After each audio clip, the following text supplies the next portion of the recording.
tem vários problemas aí. O primeiro dele é a questão da previsibilidade, que é complicado, a uniformização da decisão. Eu me coloco na posição, por exemplo, do advogado, se explicar para um cliente exatamente o exemplo que você deu, em situações assim. Porque o tribunal tem turmas, não é? Então, é como se fosse assim, órgãos isolados, que a pessoa não sabe o outro, ali da sala do lado está fazendo. Então, precisa haver um mecanismo que tem, na verdade, mas acho que não é bem conduzido, a uniformização da jurisprudência. Tem uma coisa no Brasil que chega a ser assim até muito estranha. Você tem, em tese, súmulas chamadas vinculantes. Mas eu custo acreditar se tem realmente na prática o efeito vinculante. Porque a pessoa sempre vai encontrar um distingue para tentar sair e tudo mais. Agora, quando tem decisão de uma turma e outra divergência, já é altamente criticável. Mas você, como advogado, só até para você melhorar depois essa resposta. Não sei se o doutor Mário já teve atividade na Justiça do Trabalho, mas parece uma loteria. De fato. Pelos advogados que trabalham. Se sente assim, né? É uma loteria. Por quê?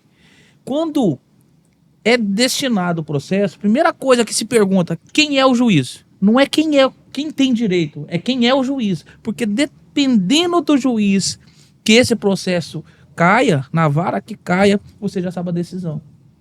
Então, seja, de fato, será que está sendo analisado o direito ou a perspectiva individual de cada magistrado ali está prevalecendo até mesmo sobre a norma?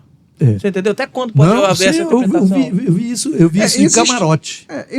Eu vi isso de camarote. Mas existe algum tipo. Existe também muito exagero, que é aquela história de dizer que uma turma é reclamante, outra turma é reclamado. E que um juiz é reclamante e o outro é reclamado. Mário, nesse caso próprio que eu participei, eu conversando com o doutor Ricardo, o qual fazia parte do processo, o doutor Ricardo falou o seguinte: essa turma aqui a gente vai ganhar, essa daqui a gente tá correndo risco de perder. Como dizem aí, batata, não deu diferente. Olha, doutor, na que ele falou que a gente ia ganhar, a gente ganhou, na outra a gente perdeu. Eu vou dar um componente para vocês que é pior do que esse aí, para piorar. Porque eu vi situações, porque participei, numa turma do tribunal, 3 julgam, o corpo de julgamento é 3. Muito bem. Se um juiz declarar impedido ou suspeito, aí vem outro. Então vamos supor, aí houve uma decisão dessa idêntica, aí ficou 2-1. Esse que votou de um sentido, ele está suspeito, impedido, qualquer situação, entra um outro magistrado. A mesma turma, 5 minutos depois, julga diferente. Ou pode julgar. E já vi julgar. Então, não é nem dizer que foi outra turma. É a mesma. Porque mudou uma pessoa e em vez de ficar 2-1, ficou 1-2. Isso é terrível. Isso é terrível. Então, existe um mecanismo chamado da uniformização da jurisprudência. A questão é a seguinte, é que no Brasil, meu ponto de vista, eu não quero assim, fugir com a ética, mas eu tenho essa visão, a minha pequena experiência, a pequena olhar sobre essa matéria, é que no Brasil, inclusive os magistrados, não respeitam, muitas vezes, a jurisprudência. Por quê? Você tem que separar entre o seu entendimento pessoal. Se você tiver um entendimento pessoal, escreve um livro, vai fazer uma palestra, vai ali. É por isso que é bom ser professor, porque eu fazia em sala de aula.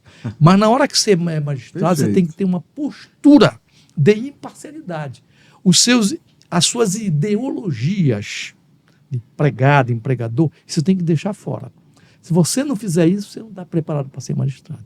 A minha crítica, desculpa, mas é essa, não quero citar nome, mas eu vi isso muitas vezes e continuo vendo. Então isso é terrível, porque no direito anglo-saxão, o cara bateu o martelo, acabou. Mas no direito brasileiro, que é mais legalismo, coisa e tal, dá essas distorções, o que prejudica a previsibilidade e dá uma insegurança muito grande.